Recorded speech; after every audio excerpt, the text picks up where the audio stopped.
ಯಾರು ಇದನ್ನ ಅರ್ಥ ಮಾಡ್ಕೊಳ್ತಾ ಇಲ್ಲ. ಕರ್ನಾಟಕ ಸರ್ಕಾರ ಈ ಬಗ್ಗೆ ಗಂಭೀರವಾಗಿ ಚಿಂತನೆ ಮಾಡಬೇಕಾಗಿದೆ. ಉತ್ತರ ಕರ್ನಾಟಕ ಭಾಗದ ಜೀವ ಕಳಸಾ ಬಂಡೂರಿ ಆಗಲೇಬೇಕು.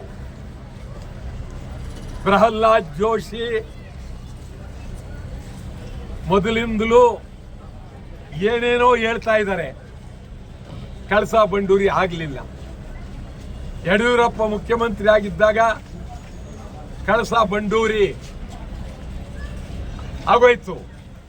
ನಾಳೆ ಬೆಳಗ್ಗೆ ಏನ್ ಸುಳ್ಳು ಹೇಳ್ತಾನೆ ಯಡಿಯೂರಪ್ಪ ಅಂತ, ಉದ್ದಕ್ಕೂ ಸುಳ್ಳು.